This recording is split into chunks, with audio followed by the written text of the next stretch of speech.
Hello everyone, welcome back to another video from Anglo English Academy. I'm Akshara, your English language and soft skills trainer. I have learnt English right from my childhood, but for some reason I'm just not able to get the flow of it. I keep forgetting my words and my grammar just goes bonkers. And don't even get me started on my accent. Is this you? If so, then you might just want to listen up because we are going to discuss some of the important mistakes that people keep making when they are talking in English or any other language and how to correct them. Let's get started.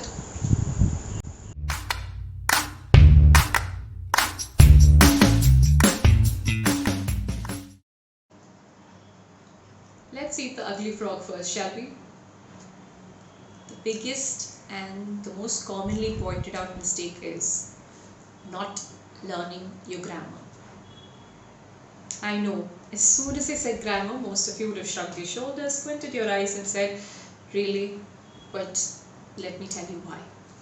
Okay, of course, you can learn any new language, not just English, any language without the help of grammar, without actually learning each and every rule and then going about it. If you're any one of the three categories, which is you're constantly surrounded by native speakers and you keep hearing English continuously, so you can learn passively. Second, you have the luxury of time. You have a lot of time at your hand where you can approach the language with a trial and error method. You make mistakes, learn from it and then rephrase the sentences and then do it over a course of time, you will master the language. Third, and the most important point is that you don't fear judgments. If you are someone who does not fear judgments, then skipping grammar can still be productive for you. You can still master the language without the help of grammar. But if you don't fall into any of these categories and you're someone who's already in a very competitive setting where your work demands that you speak good English without making any grammar mistakes, not very significant, but even the silliest ones. The silly ones are actually the ones which are very, very prominent when you're speaking in English. And if you are someone who keeps making those mistakes, then go by the traditional method. Start learning your grammar, start learning your rules and regulations, understand them, learn the whys instead of just learning the hows. Learning how to write it, the structure of it is fine, yes, but why are we doing it the way we are writing it? Why are we saying it the way we are saying it? Learn that. One more thing about this is, if you want to really, really master a language, any language, learn the grammar, understand them, so that you can play with them. You can play with the words, arrange and rearrange them, give it a personal touch, personalize that language. Start using the language to your advantage. And that can only happen if you learn your grammar properly. So get on that wagon, start learning it. As a person who's also not a native speaker of English, I can assure you it's not that hill of a task. You can learn your grammar and you can use that language. This mistake is one of my favorites out there because most people don't even realize that they're doing this. It is having zero control over speed. Some people tend to speak too fast and other non-native speakers tend to speak too slow. And both of these have their own reasons. So let's just get into them. If you're someone who speaks the language in a very, very slow manner, it's because there's this whole process which goes in your mind. So you first think in your native language and then translate only the important words in English and then finally rearrange them and arrange them, structure them in English. Finally, there's an output. This is a 4-step process which goes on into your brain. And by the time you say everything that you think outside, it takes a lot of time and it's also very exhausting. That's why most people would, be like, okay, I'm done. I don't want to talk anymore. And they would really feel tired once they speak in a non-native language. But believe it or not, there are more fast speakers in English than slow speakers, especially in India.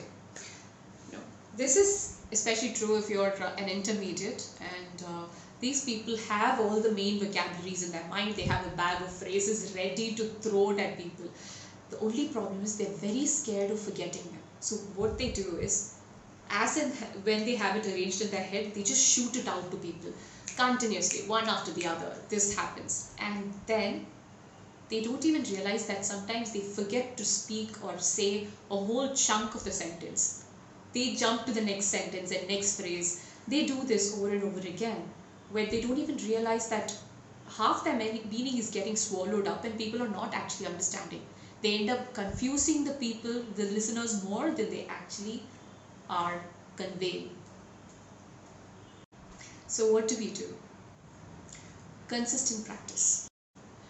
Hire a tutor, hire a language tutor, someone like me, to constantly and consistently keep correcting you, to keep reminding you that, hey, you're speeding up. That's the only way to go about it. The next one is using excessive fillers.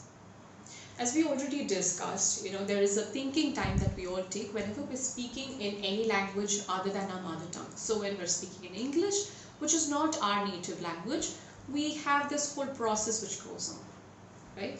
So in order to compensate this particular time, what we do in reality when we're having a conversation is fill up these gaps with some of our favorite words. This is a very habitual thing that we do as well, because we always use the particular word repetitively during our conversation.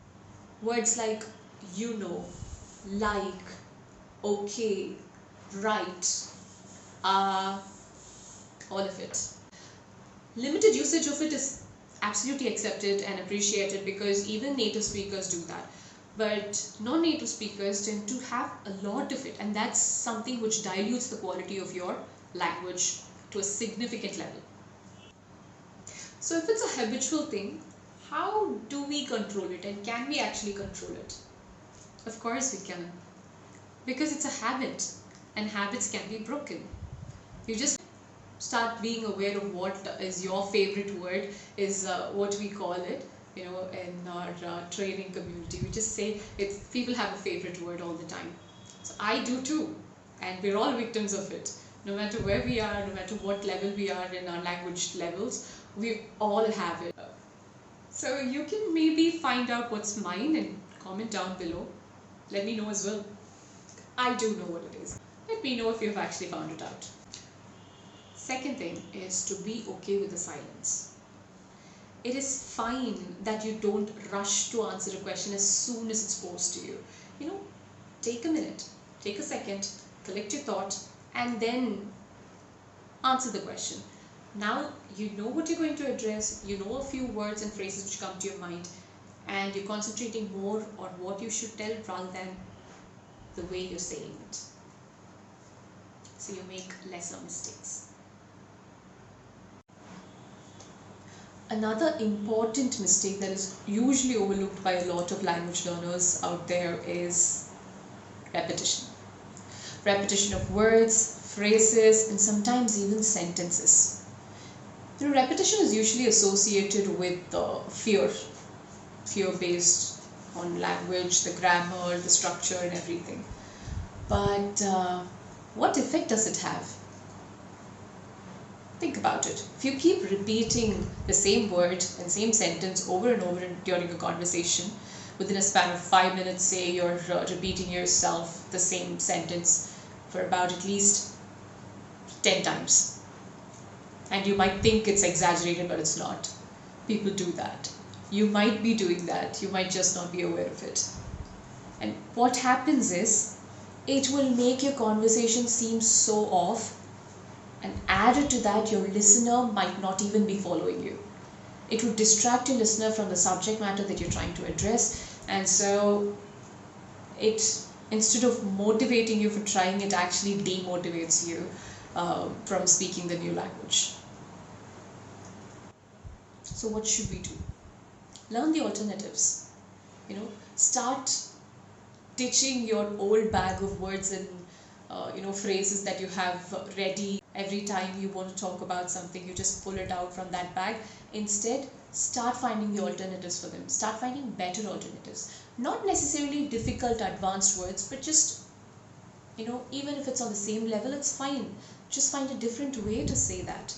because there are so many ways to say give out the same meaning in English, and it is achievable.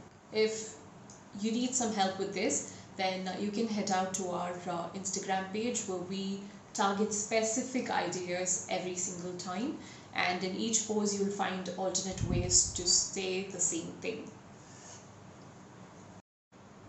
The last one, but definitely not the least, is learning but not practically using it. Right? What is the point of even learning something or learning how to do it and the nuances of it if you're not going to apply it in your everyday life? If you're not going to use those phrases and words and vocabularies just because you think people are going to judge you. All of us have been there, okay? Anytime we learn something new, we're going to make silly mistakes. We're going to make mistakes that, people are going to laugh at us for that. But it's fine. Laugh at yourself for the minute and then keep learning, keep going, keep moving forward. Correct it over and over again. Do that. As I always believe, learning a new language will open a whole different world, not just around you, but also within yourself. Within yourself, bringing a different personality out of you. So embrace that language, learn, unlearn, relearn, keep learning and have fun. If you found this useful, please like, share and subscribe. Don't forget to comment down your favorite word, and if you found mine, comment that down as well. Any inquiries about classes can be done through our website. Our Instagram page is down there. Hit us a follow, and I will meet you in our next video.